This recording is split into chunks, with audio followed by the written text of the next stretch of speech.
l'orientation politique de ce pays. Depuis la naissance, il faut se rappeler de ce qui se dit quand se fait la chute du président Youlou. Ils sont nombreux autour du palais qui crient Youlou doit démissionner. Et là, ils pensaient que c'était le président ou c'était le ministre Opango qui devrait lui succéder. Mais Opango avait dit quelques mots. Il dit, est-ce que vous connaissez gérer l'État? Vous êtes que des bandits. Mais la suite lui a donné raison. Ce sont des jeunes gens qui sont arrivés après Massamba Débat, et c'était des militaires. Nombreux sont allés à Moscou, d'autres sont allés en France, d'autres étaient sous influence, je ne sais de quoi. C'était la course au pouvoir. Bon, mais Kinganga dont tu parles, c'est aussi quelqu'un qui était dans la mouvance de Ngouabi, de Yombi et de Sassou. Mais à un certain moment, il pensait que la voie que suivait Ngouabi n'était peut-être pas la bonne. Lui également, il est allé ici prendre quelques acquaintances avec le président Mobutu de l'autre côté. Comme petite anecdote, j'ai un Zaïrois ici qui a participé à l'attaque de Kinganga, qui vit ici dans ma ville, qui m'a expliqué l'opération, comment ça a été monté. Lui également, il pensait qu'il était peut-être pour lui temps aussi de pouvoir arriver là où Ngouabi était. Mais si, ce que les gens ne savent pas, si le coup d'État de Kinganga a échoué, c'est pas tant que les services de sécurité du Congo étaient capables de pouvoir arrêter Kinganga, c'est tout simplement que la France n'a pas voulu. Parce que les agents français à Brazzaville voyaient tout ce qui se faisait de l'autre côté de Kinshasa. Ils ont alerté le président Ngouabi au bon moment, qui à cet instant n'avait pas réellement de contentieux avec la France.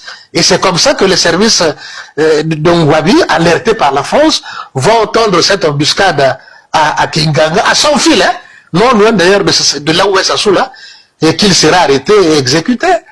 Mais les contradictions n'ont jamais cessé d'habiter ces jeunes politiciens de l'époque. Les contradictions qui soient pour être des bons marxistes ou de ne pas être. Hein? Donc, quand la Ligue, comment ils appellent ça, la Ligue beaucoup plus communiste dirigée par des Diawara et autres, constatait que le président Ngouabi était tiède ou était ici accaparé. D'ailleurs, ce qui est intéressant pour les jeunes d'aujourd'hui, c'est d'aller lire les écrits de Diawara. Hein? De Diawara et ses compagnons. Parce que Diawara voit dans le danger la poussée de l'ethnicisme, la poussée du tribalisme. Et ils appellent ça en termes d'obimétrie. Oligarchie bourgeoise, militaire et tribale. Ils voient, Diawara et ses amis voient en Ngouabi la concentration déjà de l'ethnie qui arrive. Et ils vont le dénoncer. Malheureusement, pour des conflits qui, de fois de femmes, vont pousser, notamment, et là, vous avez déjà Sassou dans l'ombre qui est vraiment dans la manœuvre. Puisque c'est de lui que plus tard, Diawara est assassiné. C'est des jeunes gens qui se divisent de fois pour des femmes, pour la conquête du pouvoir, pour des responsabilités, et qui tout ça se gère. Mais on ne peut pas dire qu'à ce moment-là, le pays, le clivage est véritablement enfoncé. Il y a vraiment ici une division entre le nord et le sud.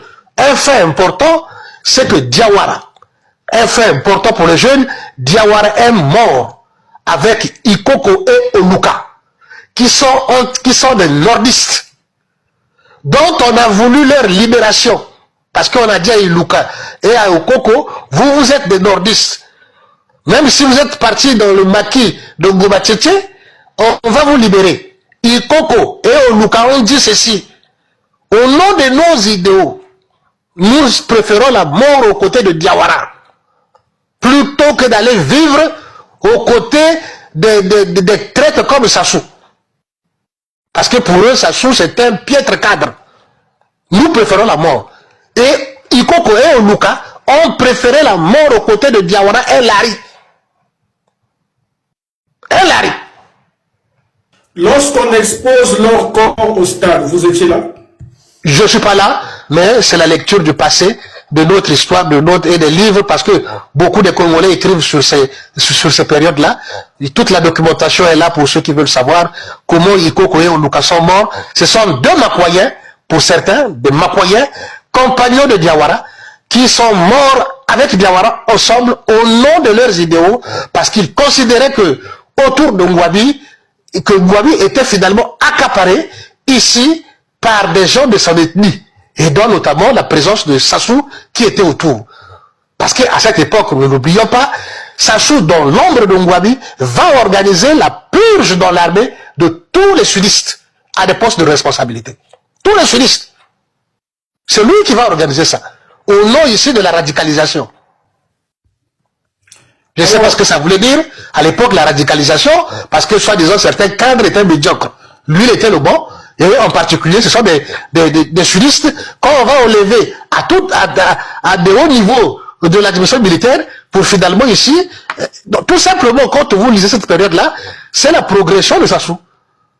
Puisque c'est lui qui va maintenant disposer ses cadres à lui dans les postes clés de l'administration. Voilà. Alors, militaire et civil, bien sûr.